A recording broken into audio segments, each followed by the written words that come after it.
I don't feel like you can operate a single location gym and be kind of like an owner investor who's absentee. If you look at all the guys who were expanding 4, 5, 6 locations around the time we started, none of them exist anymore in the way that they did. This is Profit Director Destro. See, and he has money and he burns the money, and he's got this leopard cape. He's got a gold head. It's in my suitcase full of money. Hello and welcome to Gym World Worldwide. I am one of your hosts, Mateo Lopez, and here with me, as always, is my compatriot, my comrade, my partner in crime, John Edward Franklin. And today we have a very special guest, someone very close to us physically. This is Andrew Frezza, former pro baseball player, former gym owner, coach to the coaches, and now real estate mogul. We're here to talk about all things gym, all things Florida, and all things real estate. Andrew, how are you? I'm doing great. I'm sad that we didn't get together since we are so close to each other, but this will do. I feel like we should physically pull up a map to show people. Yeah, so just so everyone knows, I'm actually a current member of Andrew's gym. The gym's basically 5 minutes away from my house. John and I live very close to each other. We live 2 minutes away. And Andrew basically, by proxy, also lives like 5 minutes away. So we're all in the same hood, but so we didn't get together physically. This is my house. Yes. Teo's right here. Yeah. And then Andrew's currently right here.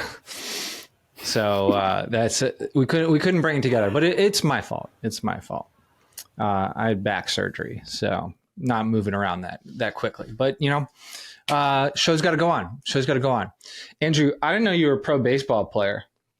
Oh yeah, I played college ball and then I played 1 year of pro ball, and that was enough for me. I was done after 1 year of pro ball. I was ready to move on.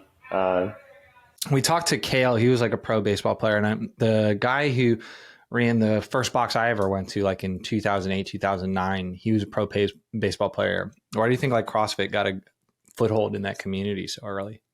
I think baseball players, they really like they like the torture,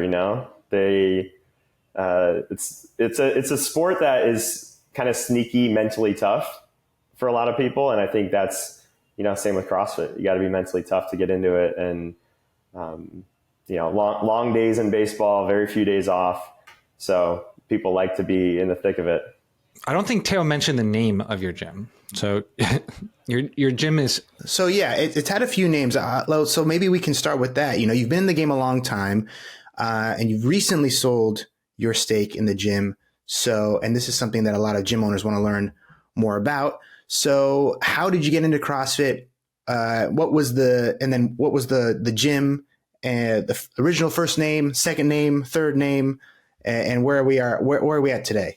So yeah, I found CrossFit in 2011. As soon as I got done playing baseball, I got a sales job for Norwegian Cruise Line. I did that for 2 years. Actually really enjoyed it. Was a big fan of cruising and didn't mind doing sales, but I knew I didn't want to sit at a cubicle all day. So shortly after quitting that job, I found CrossFit.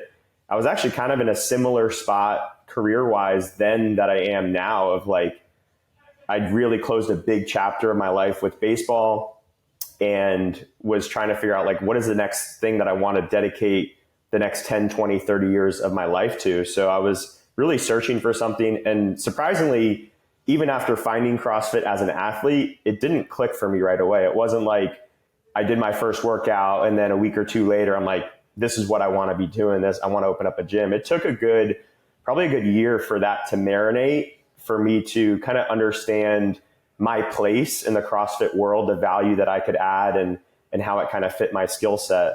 But fast forward a year or two later, and I made the decision that I wanted to do it, and got my brother and my dad involved in CrossFit, got them excited about it.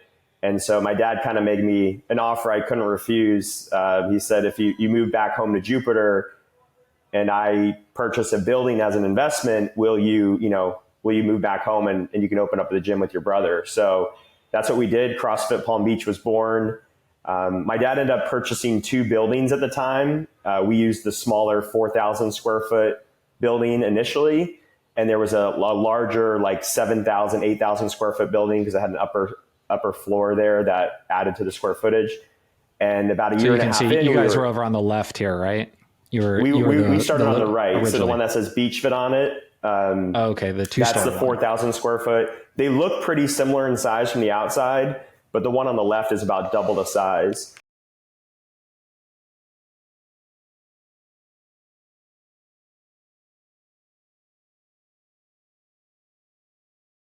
About equal for both buildings. And so what happened was he was having trouble renting out the larger building because there wasn't really a lot of parking for the variety of uses that may want to go in there. And so a year and a half into owning the gym and doing well, we said, you know what, F it. Let's just expand and let's just make this like mecca of gyms and go for it. And it was not the right decision to expand at that time. It ended up working out. But it was a tough like year and a half in that expansion process. And then we finally kind of caught our footing. We added a boot camp style class we call Beach Fit that we actually added it and took it away, and then we finally added it and did it the right way, and it did well. It took off, and so yeah, at one point we had over 500 members. We held that number for probably 18 months going into COVID. Our membership numbers are down, but we've still averaged really high revenue numbers since then, even with the fluctuations post-COVID. So we did rebrand during COVID, and we're now Fit Town Jupiter. There we go. Here's some Beach Fit. All right, there we go. Yeah, so basically you're running on the left side. Here we go. It's reversed now. So on the left side over here, that's where that was where the CrossFit exercise happens. And then over here now is like your dedicated boot camp, right? Yep. And then you also own the warehouses in the back as well, right? Yeah, technically that's my dad under a separate company. So we don't use those for anything. There's a warehouses, and then there's another shopping center that faces the other road, Dixie there, which has Pinders, which no one who's listening to this will know what that is, but you guys know what it is. So yeah, that's all. Oh, so you guys own the Pinders shopping center. Do you have the man cave also? Yes, we do. Wow. And for context, guys, this is like Jupiter Island. This is like some of the most expensive real estate in the world here. This is where Tiger Woods and all the pro golfers live. So I would guess, I don't know what your dad paid for all that, but if you bought in 2011, it's probably worth like 3-4 times what you paid for it 10 years ago. So probably did all right, even regardless of whether the gym made it or not. Yeah, the Pinders Plaza came second. He bought that a few years later. What interested him at first on that was to help us get more parking. And so he started looking at, maybe do this as an investment. And we were like, no, it's not worth buying a building just to get us a few more spots and parking. But it ended up being one of the best investments that he made. He just plowed through it. He didn't listen to our advice, and it ended up being one of the best investments that he made because of the timing of it. Everywhere I go, so when I go around town in Jupiter, it's like, and someone asks me what I do, I say do something in, like, I just say gym stuff, like, is how I start, and then we'll go down the rabbit hole based off of how much they know. But the first question is always, do you know the Frezzas? So how did you become this like iconic fitness family in the entire like Tequesta area, where anywhere I go, everybody knows like at least your dad? It seems like everyone in the entire city knows your dad, and then most people know the two of you as well. Is that just from running the gym, or is there a deeper history there? I think it's probably partially from running the gym, but probably more due to sports growing up.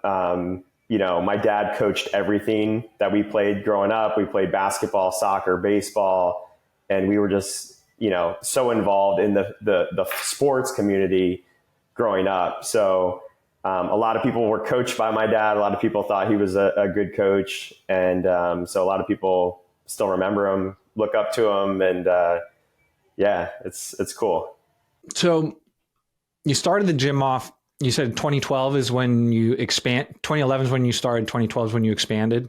We opened December of 2012. I'm not exactly sure the date on the expansion, but let's call it like a year and a half later was the expansion. Okay. And were you guys like an instant success, or like, how did you get to the point? I remember you were like publicly, you were doing business coaching for a little while, right? You had something called like a 7-figure box or something along those lines. Like, did you open and were like $1 million box off the bat, or was it a gradual process? Like, talk to me about how the revenue grew. So at first we saw success, but like knowing what I know now, I would not call it success looking back. It's funny what you call success. It's really just like volume of members in a certain amount of classes. And you're like, oh yeah, we're killing it. We're doing awesome. It wasn't bad, but it just didn't have the financial foundation that we would call success today. But we did see consistent growth right off the bat. It was kind of the only, CrossFit was booming at that time, and it was the only gym in the real Tequesta area. So it served this small town, and everybody really caught on right away. When we expanded, that's when it became really tough because we were trying to do too much. We didn't have enough consistency and systems and really good coaches to expand beyond our CrossFit program at that point. And so we started to try to do kids program and Olympic weightlifting and a boot camp class. And it was just done very haphazardly. And also, like, even if it was done well, like even if we ran the best Olympic weightlifting program in the world, it was too much for us it would have taken away from our CrossFit program. We didn't have the staff and the systems for everything to do well. And so we got spread thin, and yeah, I never got into the business coaching side of things until far later, and actually didn't do much business coaching like Two Brain does. It was really more, I always felt that my niche was sharing my experiences as an owner operator that was in the thick of the day to day. So really the heart of it was just a free podcast. It was just free information that I gave to people. And then I created a coaching course that became our coaches development system for whenever we hired a new coach. And so that was the thing that I did work with several gyms on, was helping train their staff and then helping to give them a system that they could use to onboard new coaches. And that really has proven to be valuable, because once even just selling the gym, which we haven't talked too much about yet, that was one thing that the people who bought the gym, our coaches, asked for, is like, can we keep this on board? Because it is, very nice for us to have this coaches development system. Well, I know that coaching and coaching the coaches and coaches development, obviously you're super passionate about that. How many coaches through your career actually were able to make a good living, get close to 6 figures, as a coach? Yeah, I would say probably about 5 or 6 were able to either get close to 6 figures and do that consistently for several years, or are still well over 6 figures at our gym. And what's the secret there? Because I know that's something that gym owners want to be able to do, right? They want to be able to provide careers for the coaches so they don't leave and start their own gym down the street. It's something we struggled to do when we were operating. What's the secret sauce there? What's the formula? I mean, this could be a whole episode in itself. The thing that jumps out to me is I found that you needed to have a balance of 3 areas. You need to have classes. Classes are great because they provide the foundation, they provide stability. Then you have personal training or personal coaching. It could be nutrition coaching of some sort. This is how you get to the big numbers. Like, this is the way for the coach to get to the 6 figures, is through personal training, personal coaching, because they can build a book of business and raise their prices over time to the point that they can really separate themselves. And then the third prong of that is some kind of non-coaching business role That could be social media, that could be programming, that could be front desk admin, it could be something like cleaning. And, you know, when someone's early in their career, something like cleaning or admin sounds great because they're just trying to get to a minimum. They just want to get to $35,000 a year, $40,000 a year, so they don't need a second job. When someone's later in their career, even something that's a $40 an hour task now feels like, oh, is that worth it to me? Because now I can make $80+ an hour in personal training, you know, $80 of actual take home for them, which some of our coaches were doing. So it really comes down to personal training. And so where I tried to help the coaches was kind of building with the end in mind, like where do you want to get to, and learning how to have some basic sales skills to get them there. So let's talk about that a little bit, because you said you tried a bunch of different programs, you did a bunch of different things. I'm assuming you stripped it down and got a little more focused. What are the main things that you offer at the gym now? How is it priced? And then I know you do, and maybe give us an insight into like how much of your revenue comes from personal training, because it sounds like that's a linchpin, strategy for coach compensation. Yeah, exactly. So we really think about, from the business side of things, we think about personal training as a nice supplement to the income that allows us to keep great coaches on staff for a really long time. So we have, so the two buildings. In the big building, we do an FTX class, which is kind of our CrossFit style class. And we run, I think, 7 or 8 of those a day. In the Beach Fit building, we're running 8 to 9 of those a day. And so the primary service that we offer is the group class, because we're running nearly 100 classes a week. We charge between, you know, $170 and $230 for the memberships, and it's basically $15 a month up to unlimited, and they can kind of go just Beach Fit or both programs. They can have all access there. Personal training usually generates between $10,000 and $20,000 a month of revenue, depending on the time of year. We're definitely a seasonal business now, where really starting about now through May, we're going to see a huge uptick in personal training. Although I will say our coaches have gotten so good and so stable, the ones who are focused on it, that those individual coaches don't really see a downtick. It's really the kind of the part-time coaches or the ones that are less focused on it that get the uptick in the seasonal time of year. We do a kids program as well. Like our bread and butter is like the 8 to 12-year-old range. And that's really because Tony, my brother who owns the gym with me, his kids are in that age range. And then Melissa, who was our manager for a while, and she still does the coaching the kids. She's super passionate about it as well.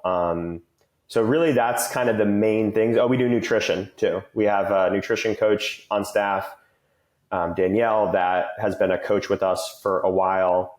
She's one of the ones that is now an owner of the gym, and she does nutrition. So that's the main sources of revenue. I would say group classes is about roughly around 70% of the revenue in any given period. So that will range from, I mean, if you were to kind of take the numbers, we're about 90 to 95,000 is usually an average month of revenue for us. Our best months were over 100, and then our group classes would be like 65 to 70,000. And I know there's been some changes in terms of the structure of staff, obviously recently, but like, I guess at its peak when you were, 500 members, it's a lot of bodies. What was the size of the team? So when we peaked, we really focused on full-time coaches. I was really anti part-timers, which I've changed my mind on since then. But we had full-time coaches, which meant they were coaching about 14 to 16 classes a week. And then they were contributing in those non-coaching business roles and personal training. So we had, I think, anywhere between 9 and 11 was where we tended to fluctuate. And the nice part about having me and Tony as co-owners is we could kind of ramp up our coaching when the team needed us, and then we could pull it back when we had a really good, solid team. And so that's kind of how we managed it. We were specifically looking for full-timers. We went a period of 2 years where I think we hired either 5 out of 6 or 6 out of 7 coaches from out of state. So we got good at kind of figuring out a process of going on Barbell Jobs or Indeed and finding great coaches, oftentimes former gym owners that figured out that they just want to be a great coach now. And they'd relocate to Jupiter and start working for you? Yeah, you did, John. Oh, you didn't start working for me, but you relocated to Jupiter too. I mean, I grew up like 30 minutes south of here, okay. So it wasn't a... Okay, Mateo. We'll throw Mateo in here. No, I think that was a big part of the pull, is that, people kind of saw the gym, the pictures of the gym, kind of how big of an operation was. They see the area it's in and, just drawn to that. And then, to be honest, we were offering more, especially at that time, we were offering way more than any CrossFit gym or really any gym was at that moment in time. I think the industry's evolved a little bit since then, but it was far and away, standing out in those ways. You had basically you're one of the first mega CrossFits. You're running 14,000 square feet out of 2 buildings. You had these full-time coaches. You're a thought leader. And so, you've definitely talked to a bunch of in the know people and traveled and been to a bunch of boxes. If you were starting again from scratch today, what would you do differently? Assuming it's not 2011, assuming if you had to go right back in and start another gym, how would you go about that? Man, that's a really good question. Because I think you have to decide what path you want to be on. I would say one of the biggest pieces of awareness that has come in over the last year or two is just the realization that this gym model is best served to the owner operator model. And so in a way, I have 2 answers, because one answer would be built around the things that I love to do that I think still serve a large number of people. And then the other answer would be built around what I think is optimal from a financial standpoint if you were to optimize for that. And I don't have complete alignment in those 2 things. So it's kind of like 2 different answers.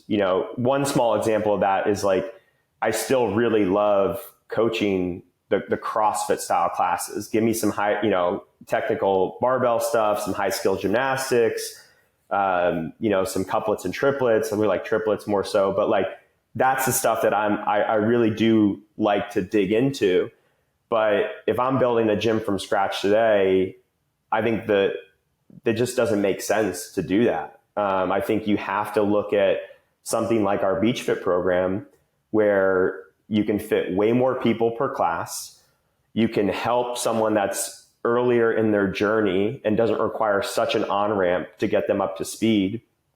You can fit more classes in a day because you're packing it in 45 minutes versus an hour. And so, that's really what I would do if I was building a gym from scratch today.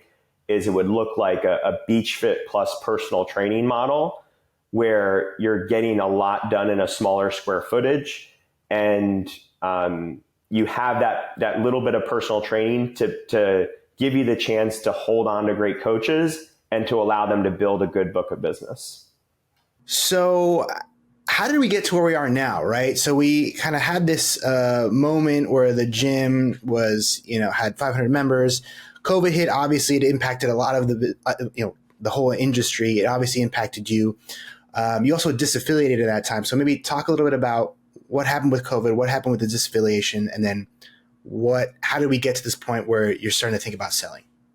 Yeah. So going into COVID, like I said, we had probably, I think 18 months straight where we had averaged over 500 members going into that point. So we were, and actually looked back at my numbers not too long ago, December 2019, COVID was early 2020. So about 3 months before COVID, our best month of revenue happened. I think we had 115,000 in revenue. And that was primarily group classes, which meant it was a more profitable revenue versus just bulking up those numbers with personal training or auxiliary services. Obviously, when COVID hit, we're in Florida, so there was the benefit of that, but we had to shut down for around a month or so. And during that time, we loaned out of our equipment. We did that right off the bat. I mean, we were one of the quicker gyms to react. We said, if you keep your membership active, we are going to loan you equipment. You get to take 2 items, let's say, because we had to divide it up amongst the whole gym. We're going to provide programming.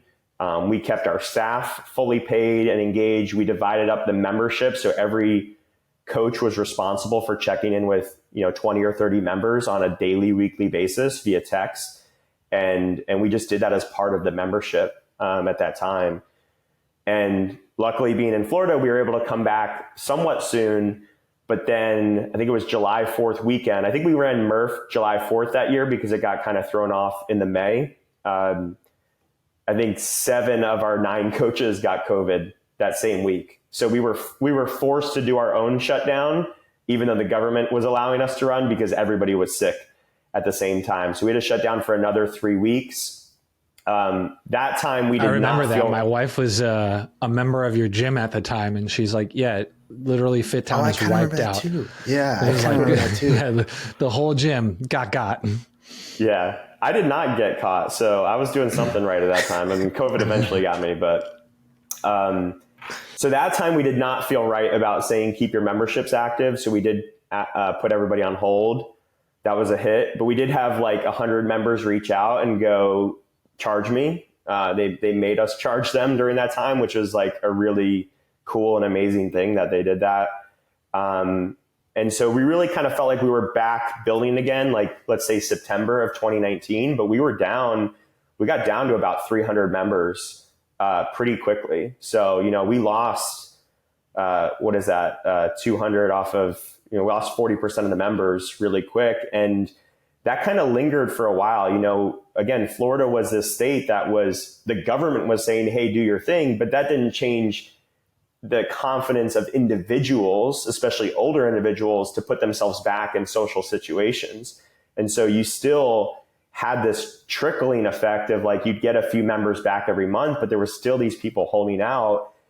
And then that went on long enough, it lingered long enough that you saw certain groups of people just kind of opt out of the gym altogether, right? Like, so you have a group of friends, 6, 8, 10 friends that kind of come to similar class times, they text each other. If 2 or 3 of those people drop out, the likelihood of the other 4 or 5 or 6 of them dropping out just becomes that much greater. And so we kind of had that effect and never really recovered from that. I would say, it became, going into COVID, it was somewhat easy to hold 500 members with no marketing. And then it became hard to hold 400 or get back to 400 with some marketing. And so, there really is something to kind of riding those trends and waves that we never really were able to get back to, even though, on the surface, we look, still pretty successful in a lot of ways. And so obviously you sold recently. How did you get to that decision? Right. So that was COVID kind of the beginning of the end, or had you been thinking of stepping down before you went into COVID? I would say COVID was definitely kind of the beginning of the end, but I wasn't having those feelings that I wanted to sell necessarily. It showed me kind of how much of a codependent relationship I had with the gym and the members. And it showed me just kind of like, it gave me a bigger perspective on certain relationships I had, certain things I was spending on my time on. And it showed me like, even though things were really positive in a lot of ways, I loved what I was doing. It showed me how it was kind of like just good enough to keep me in that spot. And just through COVID and just through the challenges of the last couple of years, it's kind of forced me, and I've had 3 kids too, so I should kind of bring that in because that always just forces you to look at things a different way. It's kind of got me to say, okay, is this really what I want to be doing? Is this really what I want to be spending my time on? And ultimately for me, it was just seeing the physical limitation of a single location gym, right? I'm a pretty driven person. I want to be better. I want to make things better. And so I expanded with the podcast and doing other things to help coaches and gym owners. But ultimately with the gym itself, I felt pretty stagnant. I felt pretty limited in what I could do with it. And so it was kind of like this decision, do I want to go all in and get back immersed in the day-to-day, make this place great, maybe have a second, third, fourth, fifth location? Or do I want to try to scale myself out of the gym? And I realized that's something I do want to talk about. I don't feel like that's a realistic path in our industry. I don't feel like you can operate a single location gym and be kind of like an owner investor who's absentee. I don't think that's realistic in there. And so I think you have to decide, do I want to just have a single location where I'm an owner operator and I love what I do each day? I love coaching. I love being a part of the gym. Do I want to scale to multiple locations and take advantage of that? Or do I want to opt for a different route? And so it became obvious to me that, I'm ready to sell my shares and opt for a different path.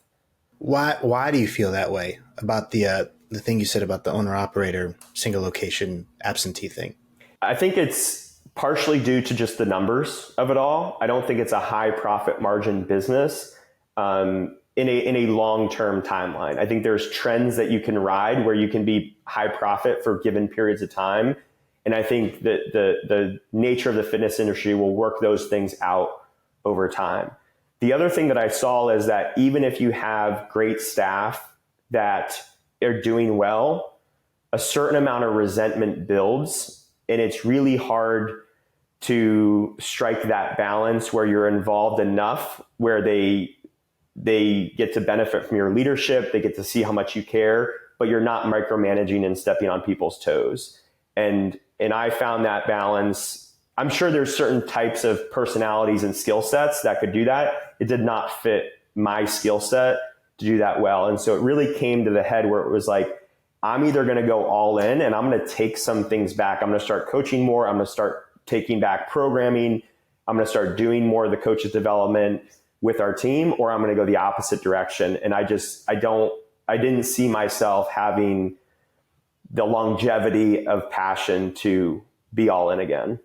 Do you agree with him, Teo? I think Teo would have an interesting perspective on this. So we scaled up, I scaled up to 5 gyms, and Teo started working for me at the second gym. And I never went there. I was basically remote. And so, there's definitely animosity between key operators and myself for just not being involved a lot of times until or like just general decisions that were made until a lot of them went on and became gym owners themselves and kind of understood the other side of the coin. But I do think you probably have an interesting perspective there, Teo. Like, what do you agree with him, or do you think there's a correct model? There's a correct way to do that and be a passive investor? No, I agree with him. I agree with him. Moving on. I think it's the nature of certain types of businesses. So like I would put a restaurant in this category. It's just a lower margin, more competitive business that, it's tougher to separate yourself from it. Also, we have a certain amount of face time with the clients. So I think we're a unique business in that sense. And so I did mention resentment with coaches, but there is some resentment that builds up amongst the members, the clients. Yeah. And then that a lot of times that leaks to the coaches, and it could be a member issue or a coach issue or a little bit of both, but it kind of lingers in both realms. And so I think the nature of the business you choose is key.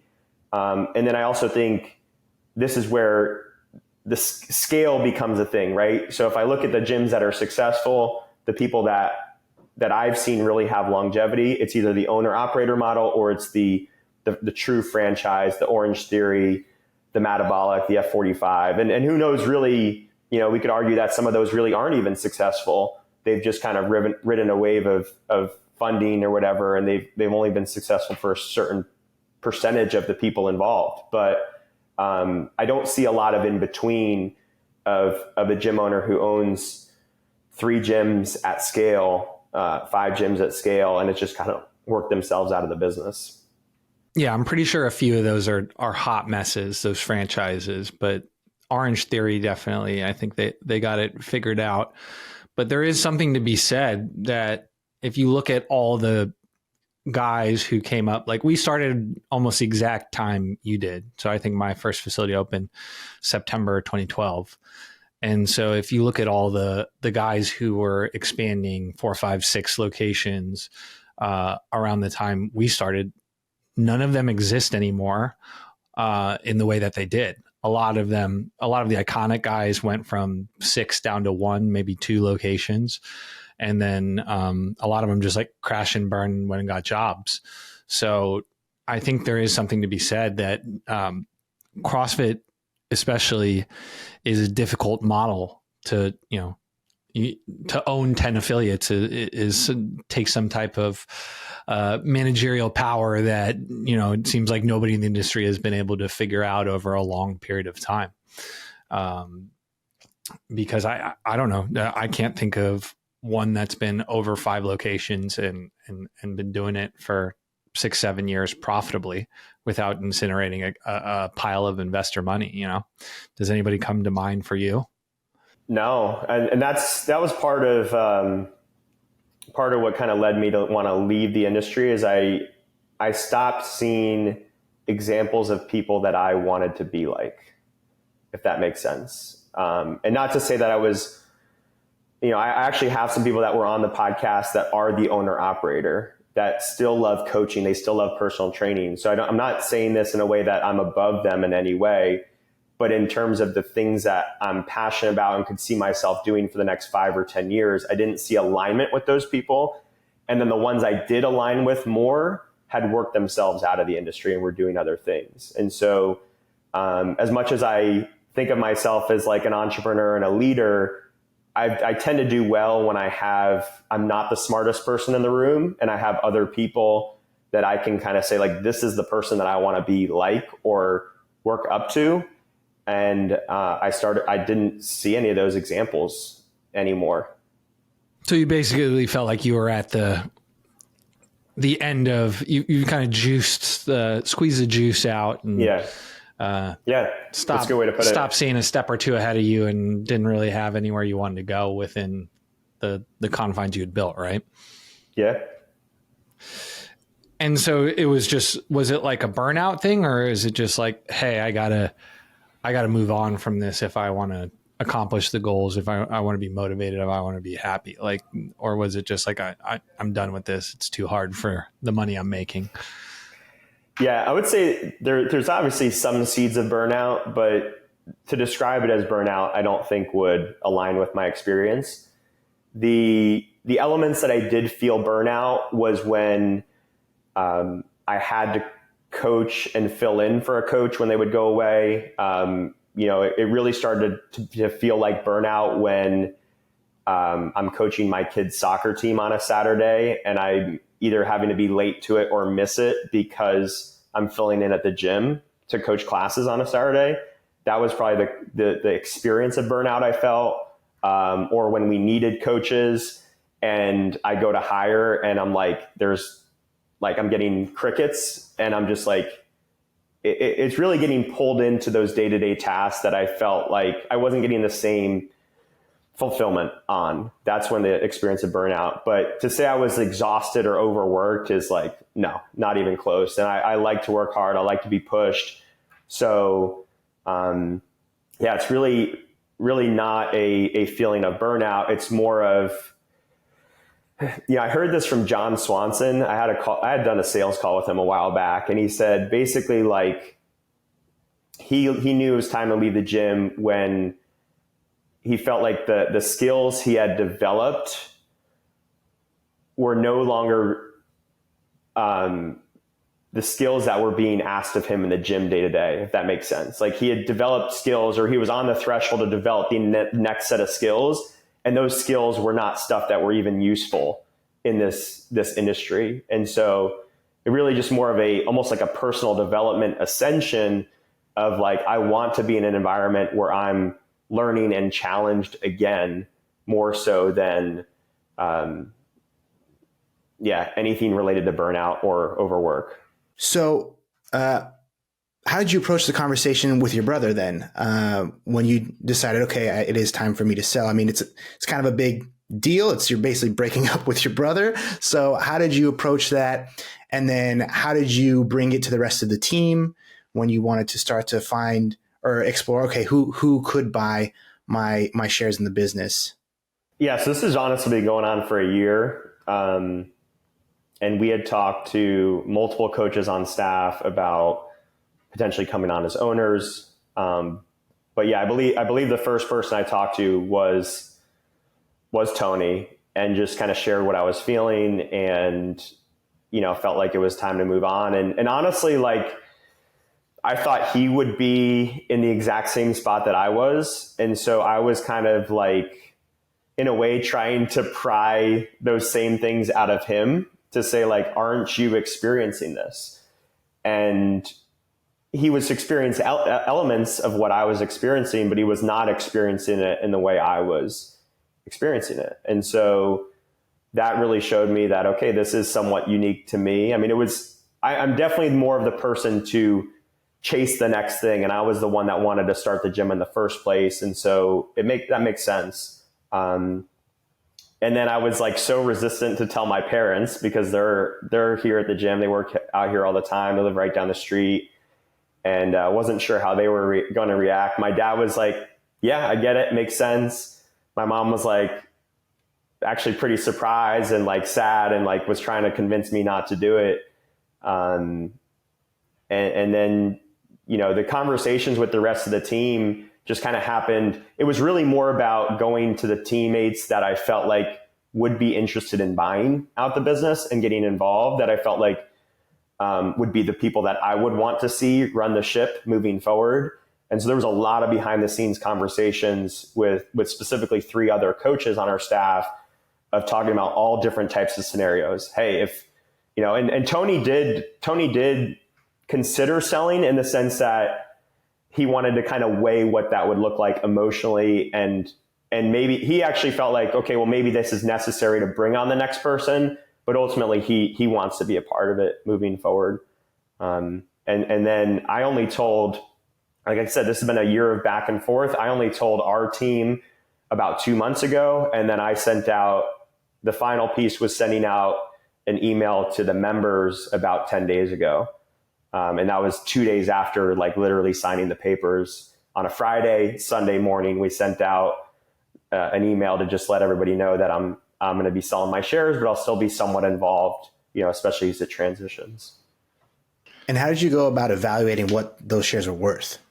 So I looked at 3 main things: the value of the equipment in the business, the amount of cash in the business for operations, and then essentially like the profit from the last 2.5, 3 years. And to be honest, I sold it for way less than all of those are worth. Because through the dragging on of this process, I sort of realized the opportunity cost for me to not be all in on the next thing. And so it was, instead of trying to squeeze all the juice out of this gym and what it was worth, I decided to just optimize for getting enough to give me the comfort and the cushion to move on to this next stage, and also getting the right people to be the owners that I could feel good about what FitTown is going to be moving forward. Because that would eat at me personally too, if I felt like I left it in a worse place, and I don't feel like that. So I really just tried to, as it dragged on, just optimize, okay, well, let's get this done any way we can, because I know fast forward 3 years from now, the amount I could have squeezed out is going to seem like peanuts compared to what I can make in the next thing if I go all in on it. And so how do you feel? I feel very relieved. It's funny, after sending that email on a Sunday, I was so resistant to walking in the gym the next week, and then resistant to sending the email in the first place. I'm like, all right, who's going to reply? What are people going to think? And then the next week is like, I don't know what you're feeling, but just like, I didn't want to walk into the gym for one reason or another. And then through that week, it was just night and day. Honestly, the first hour of being in the gym, it was just a completely different experience. No one treated me different. Everyone is excited for me. lots of congratulations and lots of understanding. I think a lot of people just got to know me through the years and kind of understood it made sense for me to make that decision, even though they didn't understand everything about it. And so, yeah, I just feel super relieved. I feel excited to be learning in a new endeavor. I feel good about the direction of the gym, of where it's going. So yeah, it's good. So what's next for you, and how'd you go about evaluating, different opportunities? Yeah. So I'm diving full on real estate, with my dad, with my family business, essentially, which my dad's been doing. His bread and butter was developing and owning mobile home parks, manufactured housing, call it mobile homes, but they're stationary single family housing, mostly retirement communities up in New Jersey.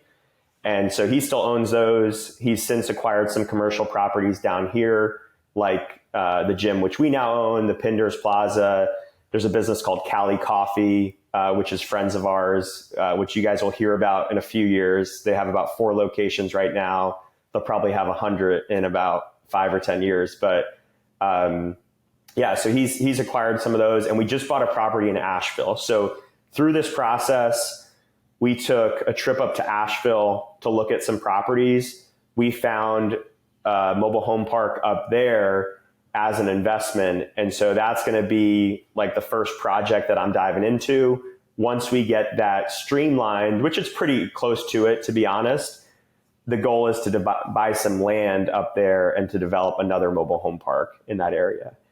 And then through that time, my goal is to get his systems really good. My dad is super organized. He's done a great job, but he's doing everything through Excel and email. And like you guys know, with Kilo, there's a lot of great softwares out there to help you manage stuff like that these days. So I'm helping him automate his business to get everything streamlined with his current properties. So that's kind of my big focus right now. I don't know if real estate's going to be like the thing. Obviously, it's an incredible skill set to have, regardless of whether it's a side hustle or your main focus. But honestly, part of what helped me pull the trigger was having something in place. Whether I know this thing is going to be the thing I want to spend the next 10 years on or not. Looking back at the transitions I've made in my life, I always had something. I never just kind of went and said, I don't know what's next in any way, shape, or form. And so maybe, for others that are considering this, that could be part of it, is they don't need to know the perfect right answer for what's next, but they probably need something to get them to get over the hump and actually make a decision. And so what would you advise another gym owner who's feeling stuck, right? It sounds like that was the feeling you were going through when you came to the decision that it was time to sell. And that's a super common feeling that we hear all the time. I just feel stuck in my gym. And how would you coach someone? How would you advise someone to kind of work through that? 2 things. One is I would figure out what exactly is making you feel stuck. And so like sometimes it's like, for me, I'll give you some examples. There was moments where hiring specifically, not being able to find the next right coach, made me feel stuck. There was times where I didn't feel like I had a great marketing system for bringing in new leads to our gym. That made me feel stuck. I didn't feel like I had control over my destiny to get the next person in the door. Right. So I would say first start to look at the nuts and bolts of the elements of the gym that are making you feel stuck, get them down on paper, figure out if there's 1 or 2 of those that if you fix that, does that make everything else feel unstuck? Does that solve all your problems in a sense? The second thing that I would look at is, do you want to be the owner operator that's in the day to day, or are you trying to create a somewhat unrealistic scenario for yourself where you're trying to work yourself out of this business when you really should be working yourself back into the business or going a different direction? And I think there are a lot of gym owners that are probably in a somewhat similar position to me, but that they would benefit from taking like going full force again, diving back in and if they're not doing programming, doing the programming of the gym. If they're not coaching enough, coaching or building a personal training book of business, doing coaches development with their staff, being a leader to their staff, running fun events, running cool events, doing a podcast, like whatever that thing is for them, that's like a creative outlet for them that is super fun. I think there's a lot of gym owners that this is what they want to do. And it's a matter of actually deciding that and going all in. And then there's others that are probably like me that have a lot of passions and interests outside this. They have, I'm lucky to have my dad. I'll be honest about that. And a lot of people don't have that. So, and he's getting older, so I want to take advantage of that. But I would imagine that most people, especially if they've grown a successful gym, they have a network of people in their gym that have opportunities for them. If they were to get themselves out there and just kind of share with some people that they know they could have a good, safe conversation with, that person's not going to go and spread that to a ton of people. They would probably have some opportunities that show up on their doorstep. So I think it's really just a matter of, do you want to be all in or all out, and make a decision? Stop keeping one foot in and one foot out. So, Andrew, now that you're a free agent, where do potential employers reach out to you, and where do they go if they want to learn more about you? Well, as you joke, they let me keep my email, so you can still email me at andrew@fittown.com if you want to reach me. That'll be the best way. I don't really spend much time on social or anything like that. Actually, one of the cool parts about not owning the gym is I don't feel bad about deleting Facebook and Instagram and all these things off my phone and spending no time on them. So that's another thing for me, is just kind of getting the influences out of the way, those things that are chirping at me, and just try to read more, write more, and kind of figure out what the real truth is for me. So if anybody wants to reach me, Andrew@fittown.com, happy to chat, answer any questions. Hey everyone, thanks for joining us today.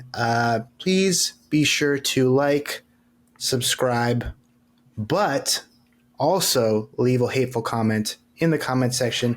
We'll see y'all next week. Bye-bye. Take care of that spine. Good spine hygiene. Don't forget that too.